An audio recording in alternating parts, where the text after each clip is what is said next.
Bueno, seguimos aquí en Libre Les Queremos, programa de la Coordinadora Americana. Estamos con el doctor Adolfo Villate.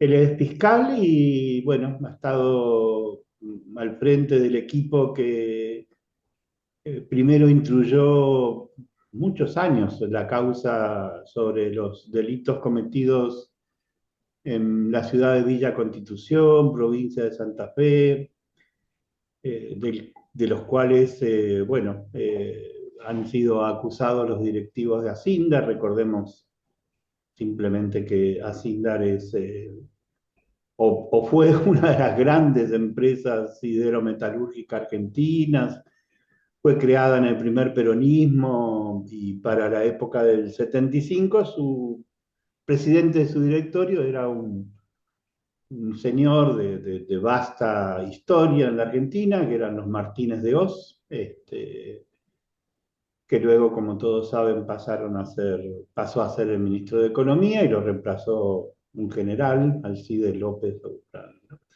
Bueno, en estos días, esta semana, se acaba de conocer finalmente la sentencia del Tribunal Oral de Rosario Federal. Lo primero que quería preguntarle es si esa sentencia cumple las expectativas de los querellantes, de las personas consideradas víctimas, los familiares, y las de ustedes propias, ¿no? Que han trabajado tanto tiempo en la causa.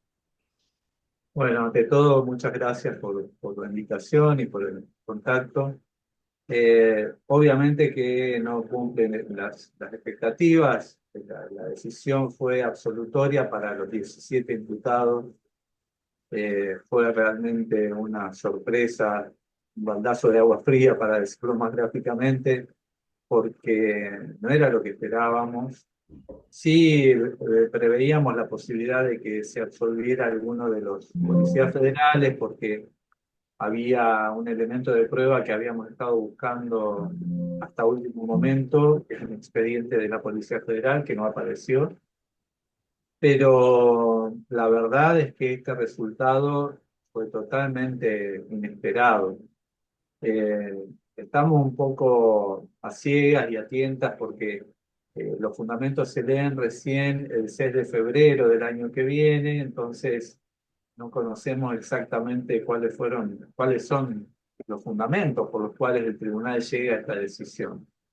Eh, de lo poco que conocemos, que es el veredicto, bueno, de allí surge que no consideraron que fueran delitos de lesa humanidad, eh, que para esto debieron, si consideraban que eran hechos delictivos, no obstante no ser delitos de lesa humanidad, debieron haber corroborado si se trataba de delitos que estaban prescritos o no, lo cual no surge del veredicto. Entonces podemos sospechar que ni siquiera consideraron que fueran delitos, eh, lo cual, eh, obviamente, esto todo en tren de suposición, ¿no?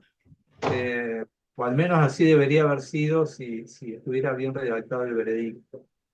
Eh, entonces, si Cu- no cu- consideran, sí, Recordémosle a la audiencia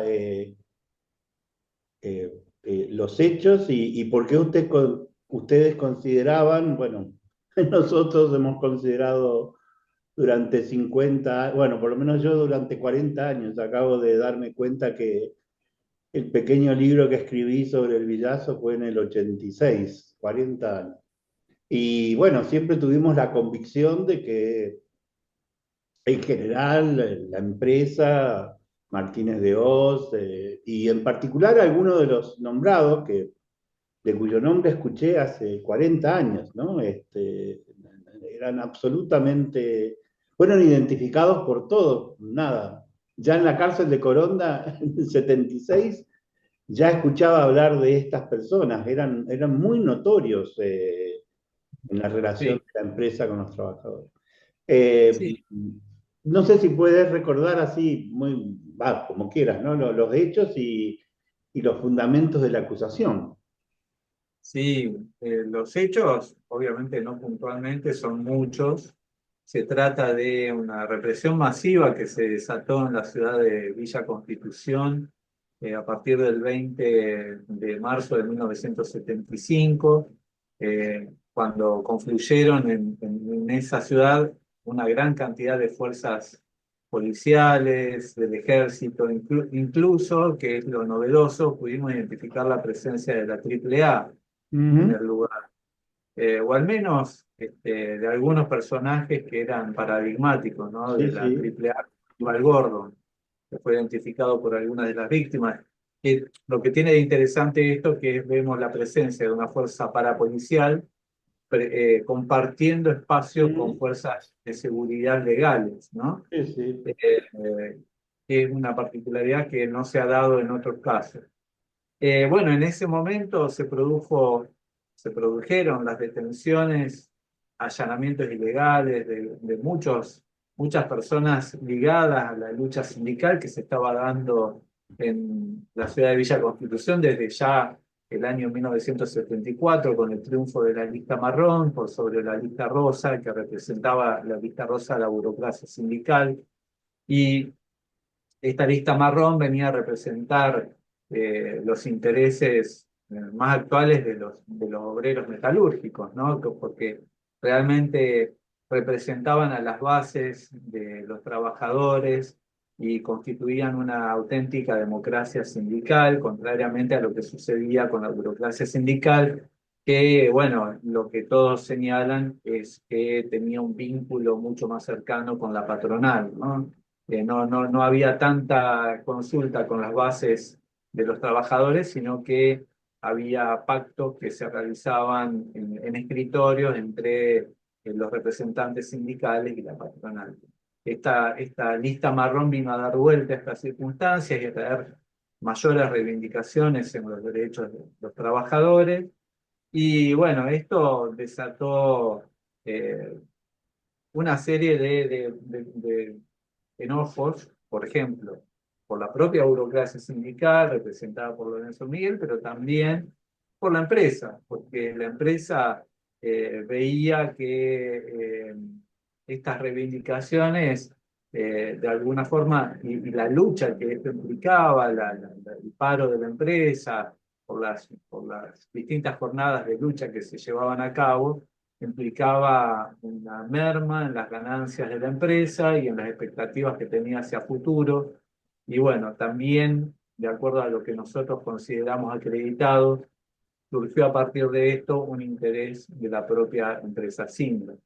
Como bien señalabas, quien era el presidente del directorio de esa empresa era José Alfredo Martínez de Hoz, paradigmático ministro de Economía de la dictadura militar y quien abiertamente señaló, apenas asumido el cargo durante la dictadura, que él venía a dar vuelta a la página de la historia y que venía a implantar un nuevo sistema económico donde claramente la lucha sindical no tenía lugar, modelos económicos que se han reiterado en nuestro país y que no funcionan sino a fuerza de represión. Entonces, va de suyo que ya entonces, estando Martínez de Oz en aquel momento a cargo de la empresa, había un interés de empezar a mostrar aquello que sucedería ya masivamente implantada la dictadura militar el 24 de marzo de 1976. Entonces, eh, muchos testimonios dan cuenta de que las fuerzas de seguridad contaban con datos que solamente podían provenir de la empresa Ujú. para poder dar con ellos, que había habido en la empresa una actualización de datos y de fotos personales, de sus legajos personales recientemente. Eh, y algo fundamental, había un centro clandestino de detención dentro del predio de la firma Ujú. que era conocido como el albergue de solteros. Esto también es conocido por el tribunal. eh, no, aparentemente el tribunal no considera que allí funcionó un centro clandestino de detención. Esto, sinceramente, José, es sorprendente Sí, porque sí. Eh, no hay ninguna disposición que hubiera instituido legalmente al albergue de solteros como lugar de detención. Todo el mundo ha dado cuenta de que allí se había acantonado la Ujú. Policía Federal y la Guardia Los Pumas. Te digo algo Eh, que es más de mi recuerdo de haber sido contemporáneo. Había una tanqueta en la puerta de la empresa. O sea, Tal era cual. el gran... Nada, en esos años hay una tanqueta en la puerta de una fábrica. Era algo impensado en la Argentina y era el símbolo de esa fusión. Digo, es muy difícil ignorar la fusión del aparato militar y la empresa, ¿no? Eh, Sí, y bueno, y a ese lugar donde había fuerzas de seguridad acantonadas, lo que está dicho abiertamente, por ejemplo, en las actas de detención de algunas de las víctimas que están incorporadas al expediente de la causa Piccinini por 2840 ujú. de aquel momento, las actas que dan cuenta de la detención mencionan a personal policial que está asignado al acantonamiento de Policía Federal. Sí. Es decir, que los propios policías federales reconocen la existencia de este Sí. lugar que no estaba establecido legalmente Y como ahora lugar me de... estoy acordando de, bueno, porque hace tanto tiempo yo también recogí testimonios que cobraban un suplemento por parte de la empresa, los efectivos de la Sí. Policía Federal, que era, digo, Esto ya lo dice Peregrino Fernández en su declaración famosa ante ujú, la CAO, donde él señala concretamente que Roberto Pellegrini era uno de los que sí, pagaba este sobresueldo al personal policial. Eh, entonces, bueno, a este lugar fueron llevadas algunas de las víctimas. Muchas, las víctimas que fueron llevadas no eran personal de Asindar, entonces más claro también de que funcionaba como lugar de detención de no solamente eventualmente de operarios, sino que de gente ajena a la empresa, que ujú, es más llamativo todavía. Eh, gente que no entraba a la empresa a trabajar, sino que era llevada a ese lugar. Eh, bueno, todo esto parece ser que para el tribunal no es suficiente.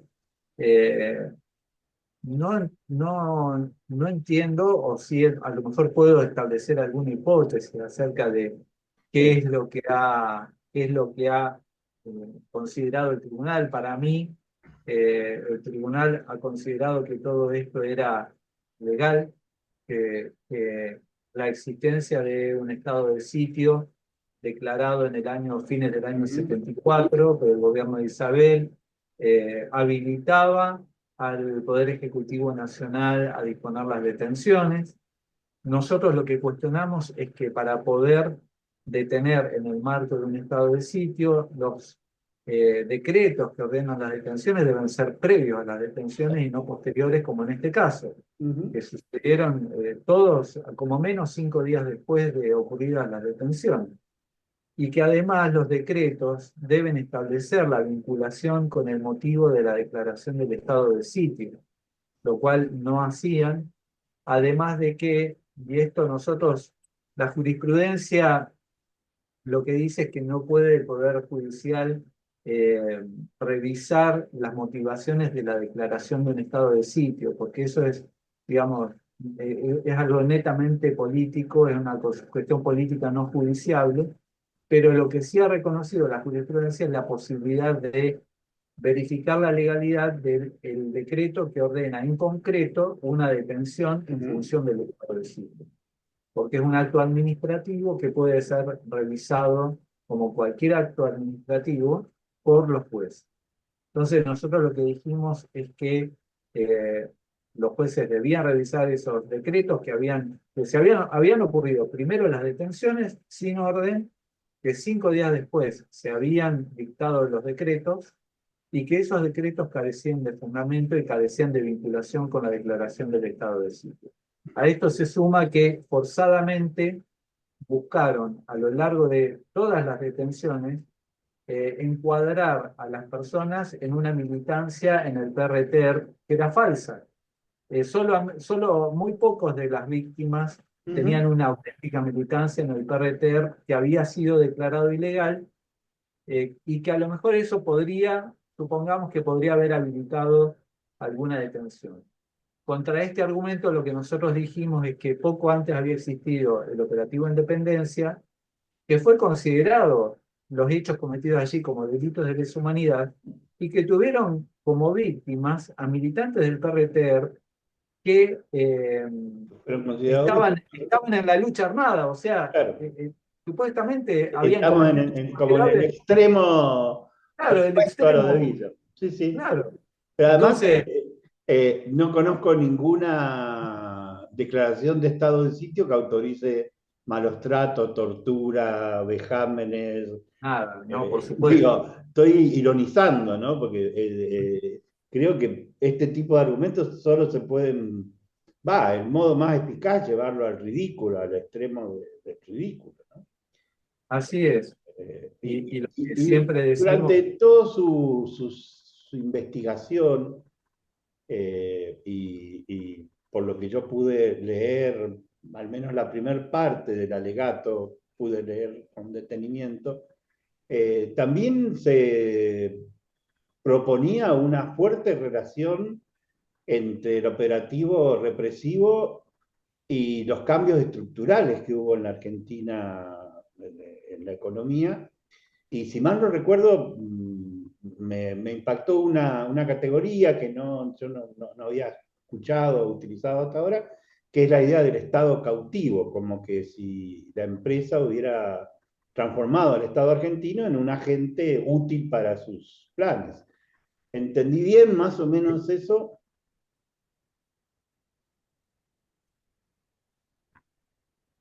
Ay, ¿lo escucho? ahí yo dejé de escuchar, Ahora te escucho. ahora sí. No, en relación a esto, eh, bueno, hay una figura que se viene trabajando, sobre todo a partir de la intromisión de lo que es el narcotráfico. ¿Ahora se escucha? Sí, sí, Bien. sí, estoy escuchando bien. En el Estado, en Colombia, que es la cooptación del Estado. Es cuando Ajá, las organizaciones criminales ajá. se meten ya en la estructura estatal y ya todo lo que hace el Estado, la legislación que Ujú. dicta, la forma de manejarse, los actos administrativos están vinculados a los intereses de esas organizaciones criminales. Eh, Nosotros usamos esta categoría porque entendemos que si en democracia Asíndar, a través de Martínez de Oz, logró obtener una represión masiva en Villa Constitución para satisfacer sus intereses, esto habla claramente de que el Estado estaba cooptado y que estaba la posibilidad de que una empresa muy importante lograra utilizar el aparato represivo del Estado para sus objetivos. Ni más ni menos que esto. Creo que la vinculación entre este momento previo a la dictadura militar y lo que sucedió con posterioridad está claramente señalado con lo que vos mencionaste al principio, de que, bueno, Martínez de Oz fue reemplazado por un general del ejército, Alcides López Ofranc, que tenía grado militar en Francia porque había participado en la escuela de la contrainsurgencia y era una persona muy formada y era un cuadro en todo lo que tenía que Jefe del ver con lo tercer que cuerpo determinaba en el mayo del siglo. 69. Era Claro, jefe del tercer cuerpo en mayo del 69, o sea, aquel que aplacó o controló el Cordobazo, ¿no? Sí, era un personaje importantísimo de la política argentina. muy importante. Es más, creo que se había comentado que él iba a ser, como que hubo una expectativa de que tuviera incluso Ujú. algún cargo en la dictadura militar Sí, o en el Poder Ejecutivo Nacional. Eh, entonces, esto evidencia una continuidad. No podés analizar esto claro, con una descontextualizado. fotografía y decir, claro, no, Martínez de Oz era un simple presidente directorio de una empresa, sino que era mucho más que eso, es una empresa que utilizó el poder represivo del Estado en momentos previos a una dictadura militar de la que él formó parte, y de Sí, que una de sus esa primeras misma medidas fue empresa, nada menos que derogar la ley Sabio, que Ah, establecía limitaciones a Sindar en la producción de acero desde el mineral de hierro, que era claro, monopolio en ese momento de Somisa, que va a ser derogado. Y en esos años, Somisa le entregaba la materia prima a Sindar por abajo del costo de producción, que uno de los tantos modos que sí, a Sindar se aprovechó del Estado, que es casi infinito. Si hay una empresa, no sé cómo dicen ahora, que vive del Estado, que vivió del Estado, ajá. fue a Sindar, ¿no? De todas maneras, ¿no? Con la energía eléctrica, con el gas, bueno, con Y bueno, esta la ubicación palanquilla. estratégica, la ubicación estratégica pegada a Somisa, Ujú. que hacía que recibiera un caliente la palanquilla, y eso le implicaba un menor costo en llevar la temperatura suficiente Claro, para poder fundirlo. Entonces a partir de eso ya tenía una ganancia diferencial en relación a otras sí. empresas metalúrgicas muy importante. Sí, la última te llevo a un terreno un poco más filosófico, ¿no? Porque anoche sobre todo me volví a pensar en una cuestión que posiblemente sea una de las centrales de toda civilización, porque es, bueno, la verdad, cómo se accede a la verdad, qué se considera como verdad, ¿no? Bueno, estamos acá ante la discusión de la verdad jurídica, que me temo que va a chocar contra la verdad histórica, ¿no? Y hay ahí nada, todo un deber ético. Pues, bueno, yo no viví en Villa, pero soy contemporáneo a esos hechos y después dediqué un tiempo largo a la investigación. Y ustedes han dedicado, si no me equivoco, 10 años a esta causa. Eh, Nada, ¿cómo te saco del lugar institucional y ya Sí, así como ciudadano, esta cuestión de la verdad, cómo te juega, ¿no? mira, apenas terminó el juicio, cuando salimos de la sala de audiencias, estaban las víctimas que habían ido a escuchar el veredicto con mucha expectativa. Ujú. Y algo que escuché que tiene que ver con lo que vos decís, es que algunos decían, bueno, entonces lo que nosotros decimos que nos pasó no nos pasó. Claro, Eh, y sí, les pasó.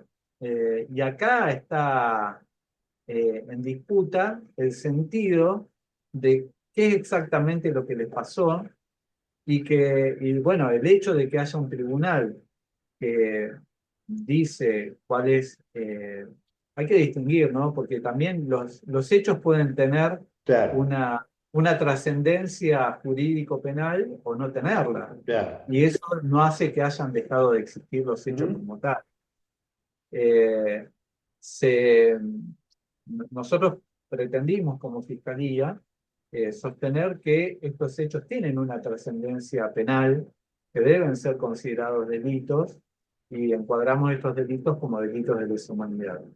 Y esto está en disputa, y esta disputa no está cerrada. Cuando conozcamos los fundamentos, tenemos un plazo de 10 días para recurrir ante la Ujú. Cámara Federal de Casación Penal, lo que vamos a hacer. Eh, y yo, sinceramente, bueno, a lo mejor soy un poco, ojalá no sea ingenuo, mejor dicho, ojalá no lo sea, pero fue la Cámara de Casación Penal la que nos permitió llegar a este juicio Claro, con las calificaciones con las que llegamos. Entonces, tengo la esperanza de que la Cámara Federal de Casación Penal dé otra mirada ujú. radicalmente distinta en relación a lo que pasó en Villa Constitución. ¿Qué Hay- pasa? Los imputados y las víctimas son personas ya de claro, avanzada edad. ujú. Entonces, eh, les están regalando tiempo. Claro, Eh, claro. Les están regalando tiempo, puede ser que suceda que este fallo se revierta, Se acaba. pero, pero a lo mejor las consecuencias no son aplicables a las personas que resulten condenadas. Sí, hay Eh, algo que yo no soy abogado, ¿no? Como la canción aquella de folclore que por andar entre estudiantes salió doctor. Algo que aprendí, eso me lo dijo nada menos que el doctor Zaffaroni en una conversación, que cuando una causa por delito de lesa humanidad llega a juicio oral, en realidad ya pasó innumerables exámenes y se puede decir casi que hay dos juicios, uno por escrito que se va discutiendo y que solo se llega cuando la prueba es considerada suficiente. Es decir, que por eso es tan raro el porcentaje de absoluciones y de otras cuestiones, no por predisposición del Poder Judicial, sino porque simplemente las otras causas no llegan cuando no reúnen contundente prueba, ¿no? No sé si siempre sí, lo pongo a sí, tal consideración de cual. los... Por ejemplo, para darte un ejemplo acerca de esto que vos decías. Yo podía tener expectativas de que a lo mejor consideraran que Roberto Pellegrini y Ricardo Torralbo no eran responsables de los homicidios, por ejemplo. Ujú, Porque a lo mejor habían dado el nombre de estas personas que fueron asesinadas para que las secuestraran, pero pero no no para, para. no para que las mataran. Hay una carta de Ford en esos años que le dice a la Embajada de Estados Unidos, nosotros le pedimos que desaparezcan 3 o 4 personas y ya llevan como 40, le dicen, está Claro. escrita en la causa. Y eso puede ser. Entonces, bueno, yo podía esperarme a lo mejor que el tribunal hiciera esta distinción y que absolviera a los jerárquicos de Hacienda Por por el, esos hechos que a lo mejor había habido un exceso, se había salido de control, no era lo que ellos esperaban o creían que iba a pasar, pero no este resultado, no este resultado. No, no, no, no algo tan diametralmente opuesto a lo al que fue hecho. resuelto en otras instancias Claro. de revisión judicial. Sí, igual te digo que en la causa de Floreal Avellaneda, eh, cuando Riveros, el general, dice, bueno, yo lo único que ordené es que detengan gente, el tribunal dice, bueno, en las condiciones, en el contexto, con lo que usted sabía, en el lugar que estaba, no podía ignorar que al ordenar detener gente, el grado de probabilidad de tortura y de asesinato era altísimo y lo condenó. O sea, no hay una orden, Sí. y seguramente no hubo una orden de Rivero que dijera maten al niño Floral Avellaneda. Él ordenó detener y secuestrar personas, y eso implicaba el Nosotros, peligro grande, ¿no? algo que dijimos en los alegatos es que hay que poner en contexto esto y que veníamos del Claro. operativo Independencia.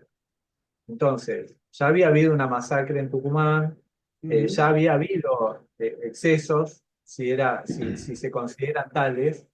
Sí. eh, entonces, después, Pellegrini y Torralbo, al dar nombres de personas, Ujú. podían imaginarse Sí. que al ponerlos como objetivos, como blancos de la Sí. represión, podía haber una consecuencia como la de los homicidios. Entonces, que eso era lo que los hacía imputables también por los homicidios.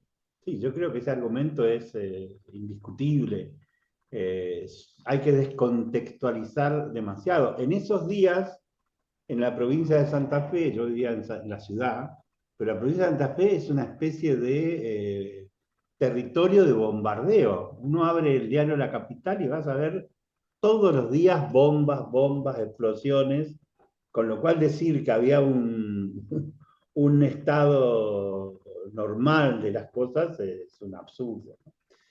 Bueno, me estoy dando cuenta que después de 10 años de actuar juntos, la responsabilidad de los que fuimos testigos directos, indirectos, no cesa y me temo que la responsabilidad de los fiscales tampoco, ¿no? Que tendremos No, para nada. todavía una pelea por ganar la vamos a dar en forma, estoy seguro. Sí, sí, totalmente. Bueno, no sé si querés mandar, supongo que por el tipo de programa, algunos de los familiares y víctimas lo van a escuchar. Si querés mandarles un mensaje a ellos y...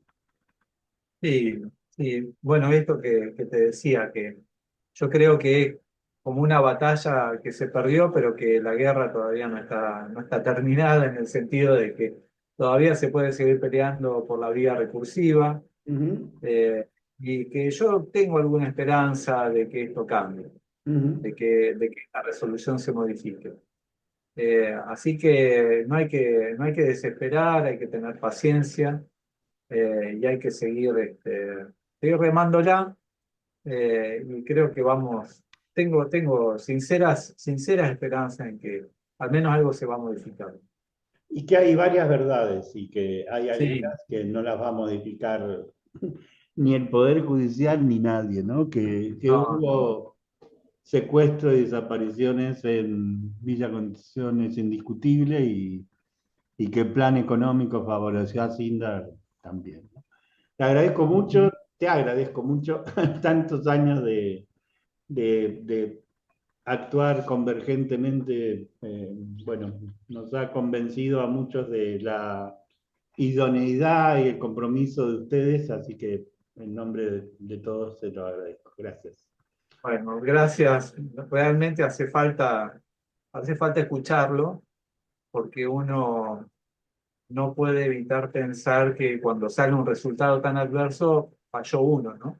Uno se No, empieza a revisar y a ver no, en qué nos equivocamos, ¿viste? Y yo creo que no nos equivocamos. no hay nada más político que esta sentencia absolutoria, es absolutamente arbitraria y si hubiera un debate público libre, no podrían resistir 10 minutos de televisión, ¿no? Gracias, Adolfo. Hasta la próxima. Gracias, José. Seguimos. Te mando un abrazo. Gracias.